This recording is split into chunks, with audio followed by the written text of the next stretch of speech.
Hey guys, Dantix here, back with some juicy Veilguard details. We have some low-level Mage gameplay to showcase, as well as run through some PC-specific details. So let's keep this video brief and get right into it. During the Nvidia trailer, we get a glimpse of some Mage gameplay. We know it's low level because it's situated right at the beginning of the game and the devs don't want to spoil too much. From what we can see, the Mage will be flashy and, depending on the weapon, be very different to playing as the Rogue. Dragon Age's biggest advocate, Michael Gamble, who's the lead on Mass Effect 4, Don't Ask, has mentioned that the Mage can use a dagger and orb combo, which I assume is how it gets up close to function more as an arcane warrior or melee mage, as you will. We'll see a glimpse of this soon. The first bit of Mage gameplay we see is Rook casting a staff slam-like AoE attack. It seems to kill the demons it hits, indicated by their death animations. This is not a skill you slot onto your bar. This is part of the staff's abilities, so most likely it casts when you hit your heavy attack or as an end to a light attack combo, perhaps even a jump attack ability. So you can start to understand what they meant by 4 skills isn't indicative of how many options you have. But wait, there's more. Next we see a beam being cast from the staff. This is in Minrathous right in the beginning, so I believe this is simply a basic attack function of the staff. Perhaps light attacks are ranged and heavy attacks are your melee, which would make sense. What is notable though is you can move while casting, useful against the Pride Demon. Note the color. All the staff attacks are the same tint of green. Next we see Rook barely missing being hit by a spell and casting one of his own. It looks like this may be an actual ability, summoning 5 arcane spikes and sending them at your target, though one demon gets in the way and takes a hit too. What's notable is the target demon explodes into arcane energy when killed by it. We know finishers are back in the game, but it seems enemies will also die differently based on what they are killed by. So perhaps tapping a ranged attack button sends out these projectiles. They definitely seem like light attacks, then perhaps holding the button in is the channeled beam. Note that so far all staffs have been the same one. They look exactly the same and seem to be in footage of the same area. So that does confirm that all these attacks are on the same weapon, which means there's a ton of variety. But it's not over. It seems you can charge up a magical wave of some kind to damage and push back enemies with yet again the same staff. So maybe holding down heavy attack will do this, but you strike in melee with a tap. It's hard to tell right now, so your guess is as good as mine, and let me know below what you think. But what I do know is this is not a skill you unlock in the skill tree, which means different weapons equal different spells. They also show how a frozen enemy can be comboed by this attack, which shatters the target.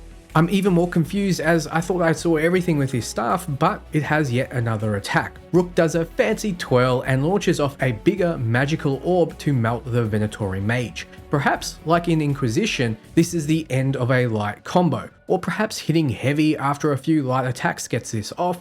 Either way, I'm very impressed with the flair that mages get. I'll have to force myself to pick another class to begin with, as I always end up liking the Mage the most, and I want to try out others without pouting about how the Mage is more fun. It might be hard though, as finally we see what Mike was talking about, the Mage Dagger Orb combo. When jumping, he hits a button and slams down.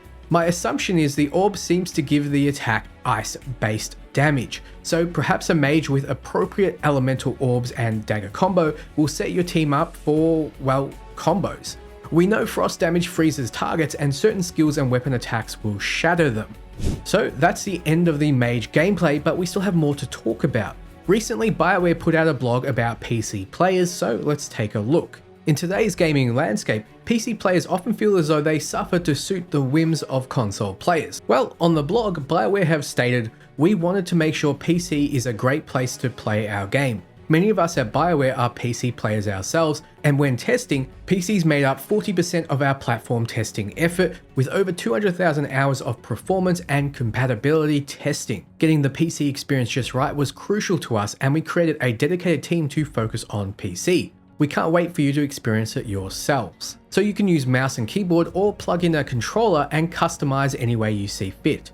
BioWare go on to say, "There are many different ways to play our game, so in order for you to find your most comfortable setup, we've added the ability to customize class-specific keybinds that you could easily switch between. This means that your Rogue Rook can use different sets of keybinds than your Warrior Rook if you'd like, which is nice as I think each class will play differently, as evidenced by the recent Mage gameplay. In terms of resolution settings, BioWare explains, Along with the standard resolution options, we also have full support for 21:9 ultra-wide monitors. Don't worry, we didn't forget the cinematics either. Just disable the option titled Cinematic Aspect Ratio.